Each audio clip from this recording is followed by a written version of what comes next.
इस सीज़न कई लोगों को वायरल फीवर रिलेटेड इश्यूज होते हैं। खांसी और ज़ुकाम होना बहुत ही कॉमन है। सीज़न जानेंगे कि ये क्या एग्जैक्टली होता है। वायरल फीवर में राइज होता है in body temperature 99 degree Fahrenheit to over 103 degree Fahrenheit. ये one of the main symptoms रहते हैं कॉज्ड बाय वायरल इन्फेक्शंस। ये फीवर एक डिजीज़ ही नहीं बट इम्यून रिस्पॉन्स है ऑफ द बॉडी ताकि वो फाइट ऑफ करे वायरल इन्वेजन्स को।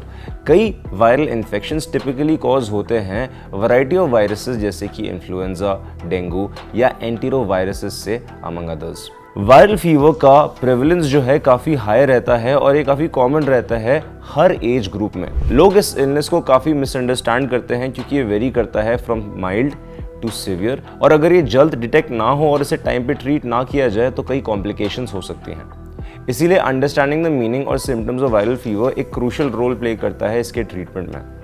ये याद रखो कि early detection is the key. अगर आपको भी कोई भी वायरल फीवर सिम्टम्स एक्सपीरियंस होते हैं तो प्रॉम्प्टली कंसल्ट करें डॉक्टर को और इस पे अप्रोप्रिएट ट्रीटमेंट प्लान करें। अब इसके सिम्टम्स क्या हैं? इसके सबसे कॉमन सिम्टम्स हैं, सबसे पहले आता है fever, followed by runny nose, आपको हेडेक हो सकता है, followed by high body temperature. इसके साथ साथ आपको मसल पेन्स एक्सपीरियंस होते हैं, फैटीग एंड वीकनेस एक्सपीरियंस होता है, आई रेडनेस, स्वेटिंग, डिहाइड्रेशन और लॉस ऑफ एपेटाइट भी रहता है।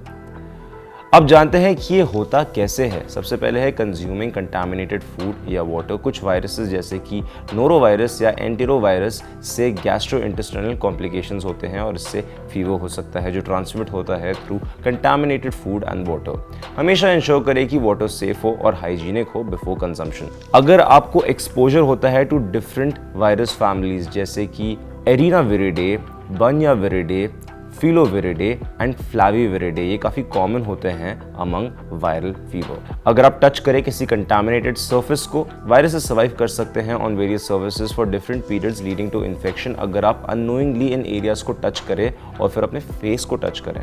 उसके बाद आती है लो इम्यूनिटी। इन्फेंट्स, चिल्ड्रन और एल्डरली स्पेशली रिस्क में रहते हैं उनके वीकर इम्यून सिस्टम्स के कारण।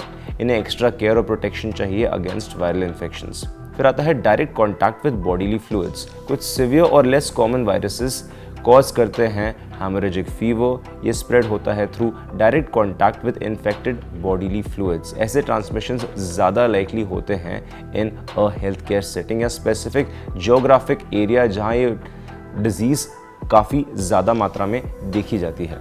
फिर आता है mosquito borne diseases. Dengue, malaria, chikungunya और जीका कुछ एग्जाम्पल्स होते हैं ऑफ मॉस्किटो बॉर्न डिजीजेस। अगर टाइम पे ना डिटेक्ट हुए तो इन कंडीशंस के कारण आपको सिवियर हेल्थ कॉम्प्लिकेशंस होते हैं। प्रिवेंशन के लिए क्या क्या करें?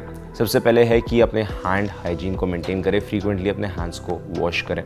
दूसरा है कि सोशल डिस्टेंसिंग मेंटेन करें, एक हेल्दी डिस्टेंस रखें फ्रॉम दोस्त जो ऑलरेडी इन्फेक्टेड हैं। ये एक अच्छा प्रैक्टिस है in dealing with any contagious illness. Remember to wear mask जब आप क्राउडेड प्लेसेस में हैं या कहीं भी एंडेमिक एरिया में आपका जाना होता है तो। एक चीज़ को ध्यान में ज़रूर रखें कि आप सरफेस की क्लीनलीनेस मेंटेन करें। फिर आता है viral fever treatment, antiviral medications. Hydration के लिए आप फ्लूइड्स लें जैसे कि वाटर, फ्रेश जूस और इवन सूप। फिर आता है lukewarm baths and damp clothes.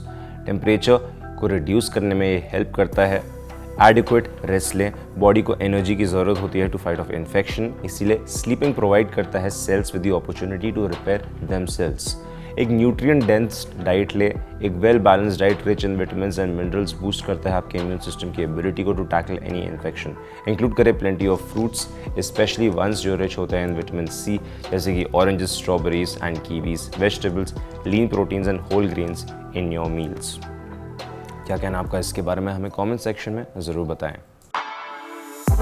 For exclusive and insightful videos, subscribe to our new channel ABP Live Premium.